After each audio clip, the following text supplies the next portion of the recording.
Greetings everybody, TheMechanist here, and today I have some Crash Bandicoot 1 gameplay taken from my Whatever Wednesdays livestream, which I stream here on YouTube every Wednesday night at 6 p.m. Eastern Standard Time or 3 p.m. Pacific Standard Time. With that said, I do hope you enjoy the video, and if you do, please consider hitting the like button and impacting the subscribe button. It'll help out in the long run. With all by the way, I do hope you enjoy the video. And we're in our very first colored gem level. Now, before we get much further, I should probably explain how colored gems work. They are very special gems needed to complete the game 100%. As you noticed in previous levels, there have been outlines of colorful platforms. Well, you need the corresponding color gem to activate those platforms. And this stage, there's a green one, meaning once we have obtained it, any green platform now becomes available. Yes, Mr. Bandicoot, just a second, I'm explaining your own game. And so, you have to complete the stage 2, get the gem. Now you might be asking how. Well, in Crash Bandicoot 1, in Sane Trilogy version, you have to beat the stage 100%, meaning you have to get the gem by breaking every box, and do it without dying, which is a nice little homage to the original Crash Bandicoot. Yeah, yo-yo there while I explain. That'll preoccupy you. So, you have to do it one shot. As soon as you get a checkpoint, you can't die. Otherwise, you're more than welcome to restart. And yeah, pretty self-explanatory. Let's get to it, shall we? So, what I love about this opening is it reminds you that Crash Bandicoot is in fact a 3D platformer. You might be saying, how are you supposed to get here? Well, I think a lot of people do that. Pretty easy, pretty self-explanatory, but then you're left with one problem. If you're 100% setting the stage without dying, how are you supposed to get back? Well, the answer is quite simple. It's a 3D platformer, so you do this. Yay, I did it! But that's a good reminder that this is not linear. It may seem a little bit like Mario, where you just run back and forth with amazing graphics, but no. You can go up, down, and, well, all around. Oh, I love this game. I really do. And for anybody wondering, yes, I am aware of Crash Bandicoot 4. It's about time. It's a nice game. I'm not gonna lie, it's a nice game, but it doesn't have the same vibe as Crash 1, 2, and 3. Watch out for the bats. Yes, you can spin them. It's easier just to duck. Or, quote-unquote, duck. Crouching becomes an ability in Crash 2, believe it or not. Let me take care of you, go over here, and I always like to jump because there is hidden crates in these areas. Now for the moving platforms. Or wall, I should say. Later they become platforms. Do a little jumping, gotta make sure we get the embryo, because yes, we are trying to get the color gem. But we're just gonna give it one try. Eventually we will have to come back anyways to 100% stages, and that's when we'll try to get all the color gems. But that doesn't mean we can't go for it for our first try. There is an Aku Aku mask if you see that shadow, but I've yet to determine where exactly it is, so I'm just not gonna worry about it. I'm just gonna get the one up. Alright, move ahead, take care of the bat. See, you can spin them, but I don't like to. I like to play it safe, because remember, you can't die. This is our checkpoint, we can't die, I should say. And speaking of, here's the checkpoint.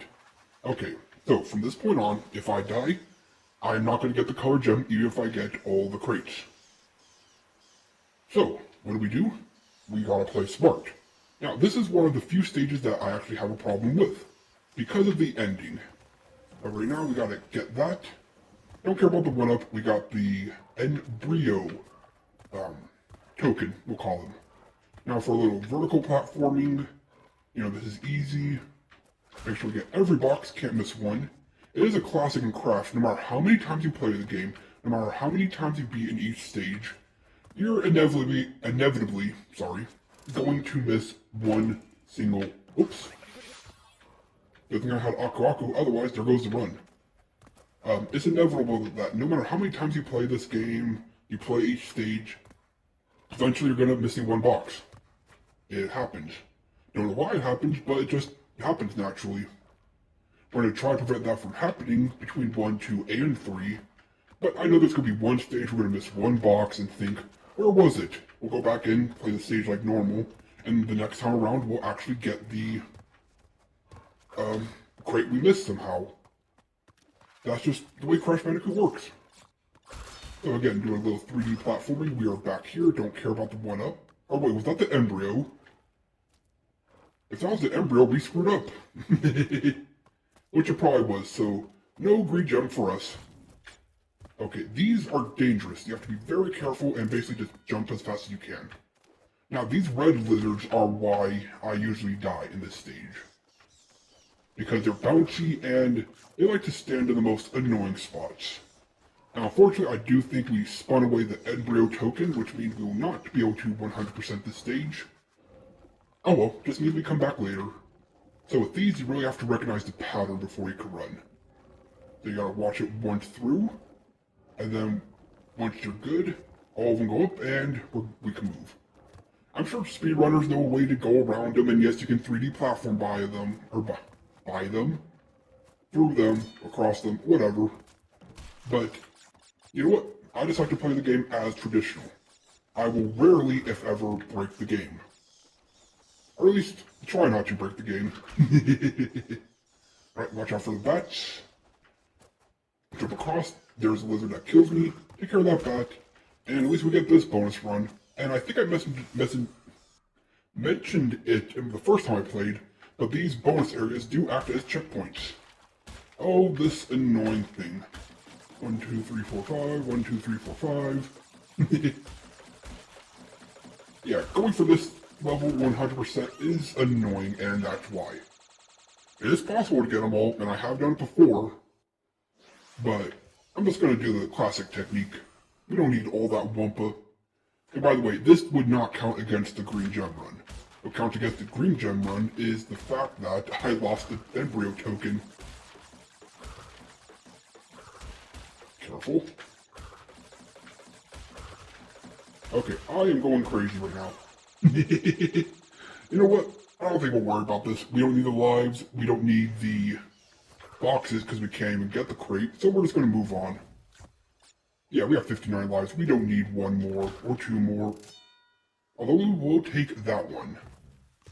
What I love is right there in the background, you can see the castle we escaped from in the first cutscene. Only cutscene. So you can actually see Crash progress through the game. So it's really nice. Now watch out for this lizard.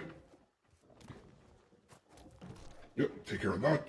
And then this is the part I usually screw up on. But as you can see, we're done. And if we had done the embryo and... I forget her name off the top of my head. The golf, these tokens, then we would have had the green gem because we did not die. Unfortunately, we screwed up and spun away the embryo head. My bad. Moving on. Tana. Her name's Tana. Yep, great, but you missed all the boxes, and I'm sorry, Crash. You're gonna take a beating. That's a lot. There we go. Missed a lot of boxes. Clearly, that was intended. Next stage. So now we can go back to dying all we want and get the gem. We couldn't if this was the original game, but they made changes. I'm not going to say fixed it because some might not like that change, some might. But hey, you just try to beat the stage without dying and getting every crate, then you'll fulfill your own personal challenge. So Waste Snake, we have a level to complete. Careful with this shadow platforming, I like to call it. That's where you're never sure where you're going to land. You gotta have good reaction time and anticipation in order to do stages like this. Not necessary, but it really does help. Of course, it's games like this that build up that ability in the first place, so... yeah, you know what I'm trying to say. This platform. Oh, there are the bats. I forgot about bats. I did. Oh yeah, if you get hit, sometimes environment hazards like that will stop. That way, you know, you don't go away, spider. That way you don't get, let's just say, very unfortunate timing, and you lose a life because you accidentally got hit, and you should have been invulnerable, but you got hit again. It's a nice little detail. Watch out for the fire. You can time that, but it's always better to wait until the fire actually goes down. Luckily, the snake does not spit venom. It's one of the snakes that don't in platforming. Most snakes do actually spit venom, which, I mean, kind of makes sense, but it's just very annoying to deal with. Now we jump onto these merry-go-rounds, which actually spin Crash around too. It's a nice little detail. Okay, we now know there's bats, so we gotta watch it. Careful. These little crushers do get tricky. Watch out for those bats. Nope, this time. You see, there's that moving platform. If we went for it, we would have died. Luckily though, we had the reaction time to jump back. And there's a respawn. I was gonna say, they respawn, right? So now we jump and we got it. Now you might be saying to yourself, why is there Wumpa fruit over here? Well, it's because there's a hidden walkway. Slowly walk, very slowly, and there it is. The platform has revealed itself. It's a nice little ghost trick. Now to be very careful, we jump on you, and we're back to it. I really do enjoy this game. Old school platforming, that's why people go back and play Mario, Crash, Sonic, because there's just a unique vibe and way they made old school platforming. Nothing bad with modern platforming, but it's just there's something, whoops, that was bad. There's just something about retro platforming that will never die. I mean, there could be 20 modern Crash Bandicoot games that could be considered the best platformers ever. Doesn't mean I'm not going to go back and play the original Crash. Okay, watch it for the fire. Ooh, that would have been bad, but we got lucky.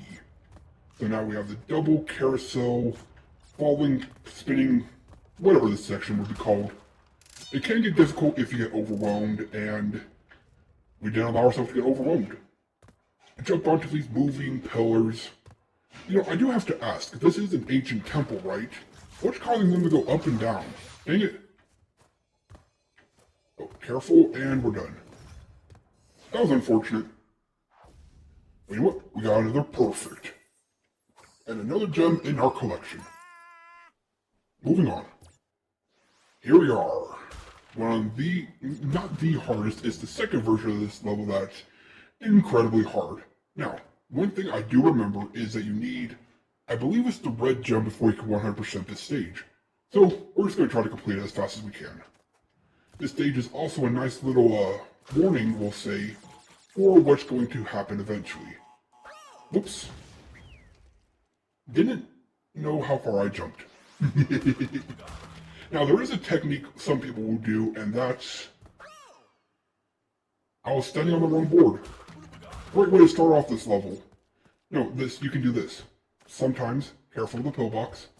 Do it. Crash. Crash. Come on. Okay, let's try over here. Yeah, you can walk on here. A lot of people try to do that to avoid tricky platforming. I don't. But it's there, so, well, you can have it. You can use that strat if you want, or not. Now, one thing you might also hear me talk about, let me just do this real quick, is in addition to pillbox, which again is where you land on a platform but you fall off because of Crash's weird hitbox. You can actually see that when I was jumping on the ropes, is coyote jumping, which is a reference to where if you're falling off the stage, like you're not touching a platform, you're about to fall, you can jump.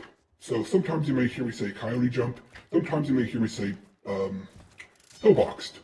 Those are what those terms mean to me. As well as I believe coyote jumping is a term in this, whoops, careful of the pig, in the speedrunning community, I am not sure. But it's pretty obvious it's a reference to Looney Tunes, Wile E. Coyote, who is constantly running off cliffs and still able to react. You know, they stand there for a minute, and that's basically what coyote jumping is. Now, I'm saying all this while I'm doing some very delicate platforming. These platforms that are a bit darker will fall, the light-colored ones won't, and then the broken ones are not platforms at all. So you have to be very careful about where you jump, when you jump, how long you jump, how short you jump, and yeah. And ice ones are frozen. How are there frozen solid planks that are slippery? I don't know. Why aren't they all like this? Again, I don't know. Now luckily once you jump over that pig, warthog, whatever you want to call it, they completely stop moving. I guess they're amazed by the fact you can jump over them that they stop. And yes, I know we passed the red gem, but I don't care. I like to show off some of the bonus stages. Like this one. You gotta use the explosive to actually trigger a platform to bounce on. And I just screwed up. Remember, everything is hazardous in Crash. That was a good example of that. We do this, trigger that, we jump over, wait for the TNT to explode, make sure it counts, and we move on. Because sometimes that's very important, more specifically in stage in Crash Bandicoot 2, where, let's just say it's a TNT followed by a checkpoint. So what happens a lot of the time, let me just get this turtle as far as it can be. That's a trick to beating the stage, by the way. You have to trigger the turtle as far out as you can get it. Anyways, back to what I was saying. The TNT will explode after you hit the checkpoint if you don't manually trigger it. So what happened is the TNT actually is not counted as being broken. It will respawn and you'll miss your stage percentage for the gem. So just a little word of warning. We'll address that when we get there in Crash 2, but it just made me thought of it. So now we're done. As you see in the background, there's lump of fruit. We'd be able to do that if we had the red gem, which we don't. But again, this is just a level to get you ready for the hard one coming later on down the road. And yes, we missed some boxes. We missed a lot of boxes. But then again, we can't get these until later in the game, so I don't get why they have this. Ooh, another backwards level. Again, these are difficult your first couple times playing it, but once you get used to backwards platforming, it actually becomes pretty easy. So now we run from the boulder, and try our best to break every box. Although if I remember correctly, one of these boulder levels, or backwards level, or whatever you want to call them, you need, I believe, the blue gem for. So if we miss a crate or two, it might not hurt us. Oh, there's a special little thing. If you cut it very close to avoiding the boulder, Crash will actually do a somersault. Would you call that a somersault? He'll jump and barely make it. It's really cool. I cannot do that on cue though, so I apologize, I will not be able to show that off. Now we have moving platforms, so in addition to not knowing where they are, they're also moving so they're not where you expect it to be. Then we have these little fence posts to block you because, well, at least this makes sense for defense. Stop somebody from running so they can get hit by the boulder. It's this part I don't get. What's with these islands? I don't care, I'm not a designer. I'm just a bandicoot trying to make my way through. Break that, get this, and let's run. Now as you can see, there's a lot in our way. But hey, that just makes it more fun because it's more difficult. Careful of the jumping. At least they give you a little bit of a warning when you have to do some very precise jumping. Or at least it seems precise. Jump over that. Almost there. I feel like we're close to the end, and in case you're wondering, you can check your box count to actually see how close you are to the end. Or you can play the stage a million times and just figure it out. Now we have these platforms which fall, although you don't have enough time to stand on them before they fall. I don't know why they do that. And there's the blue gem. So although we did great, we were unable to 100% the stage. Moving on. Alright, this stage is special because there's a key you can get. You might be saying, oh great, hidden key, where do I find it? Well, luckily the game's not that cruel.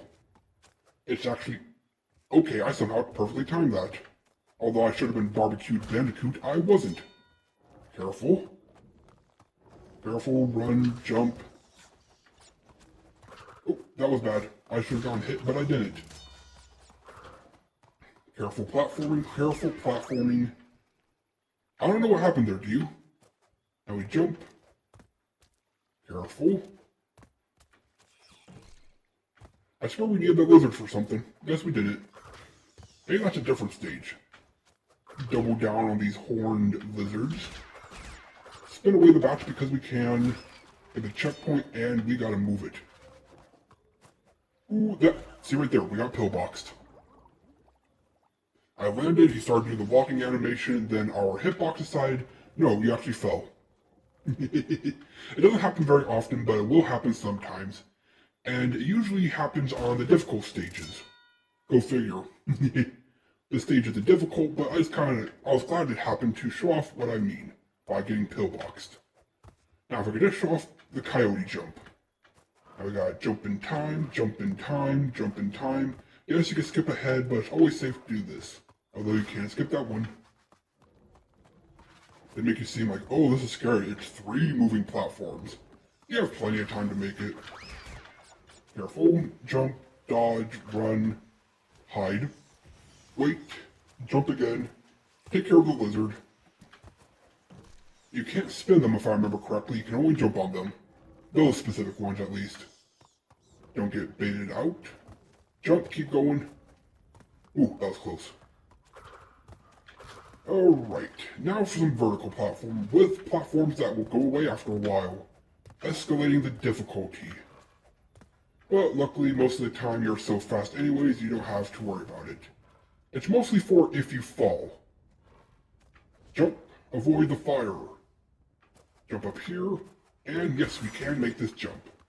There's a Tana token. What's the alliteration? Actually, we don't have a name for those, do we? I think we just kind of as a collective, call them tokens.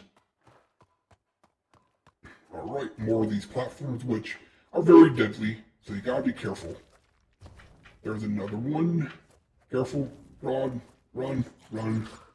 Get the checkpoint, we might need it, and as you can see, there's a lot of boxes here. We're not close to being done.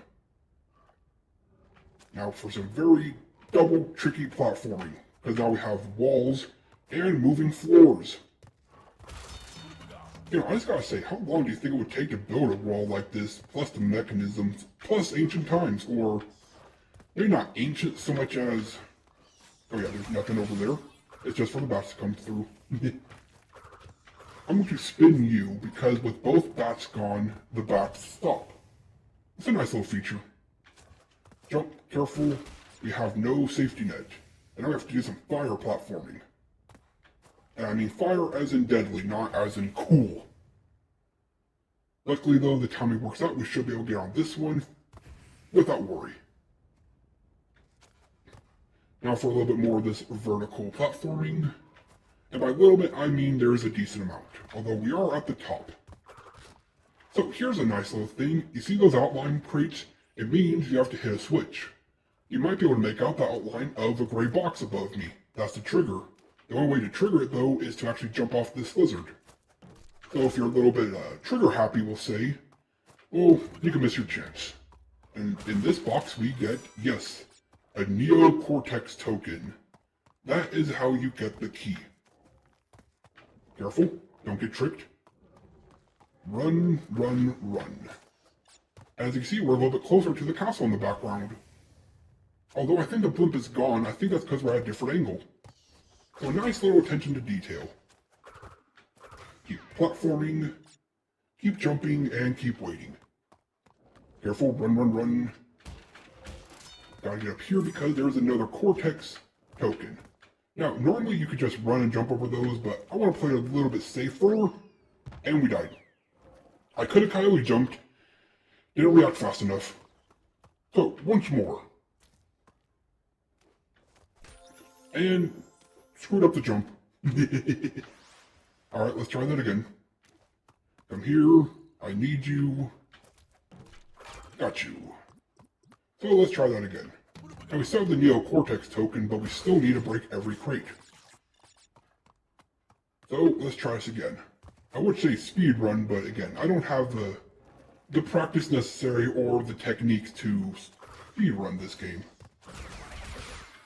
Although I probably could, or I'd like to think I might be able to one day. It's just not fun for me. My version of speedrunning is I'm just going to hold forward and hope for the best. Whereas most speedrunning, careful, is about learning the techniques, which I like. Okay, how do I do this? Normally I make it through. No, I'm just going to hold forward. There we go. It worked. Careful. Make it this time. I think you're always going to get pushed by that. I'm not sure, but I think you always will. Alright, 2 Tana and 2 Cortex, which means we must be getting close.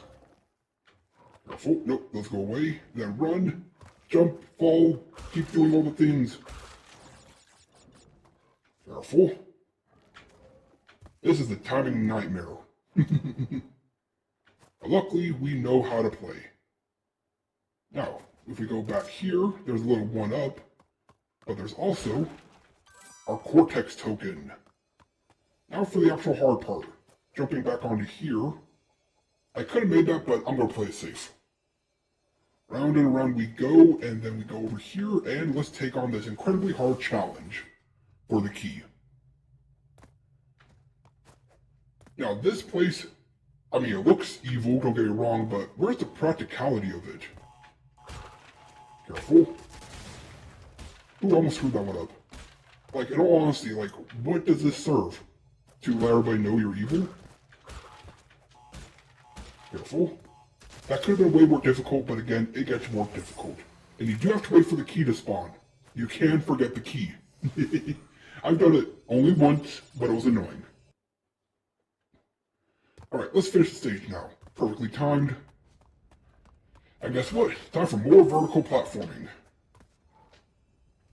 So, up here, down here, over here, around here, get the Tana, because we can still 100% the stage. This is a long stage, isn't it? But most stages with Cortex in them are long.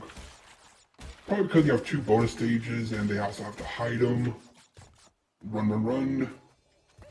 Wait for the TNT to go off, and we're good. Add the tally, and we're only about, oh look at that, 9 boxes. I was going to say 8. Which means we're very close to the end. But now for some very difficult platforming. Mainly because some of these jumps are a lot harder than they seem. Like that. Like that. Stop falling. See what I mean? Alright, focus. See, sometimes the pillbox works to your advantage when it comes to this platforming, but most of the time it doesn't. Careful. Precision jumping. I love how there's a checkpoint here where most of the time you're just going to do that. And you can see I got pillboxed again. Come on. Darn you, timing. Work for me. Thank you. Sometimes you just have to ask. Again, there's a checkpoint, but most of the time you're just going to fall all the way down. But I guess if you fall all the way, you can force a respawn, we'll say. Alright, last bit of platforming now. Trigger the red lizard. Then you gotta jump back. I wanted to be safe, so I jumped back again. But those are our last boxes. We're done here. Moving on.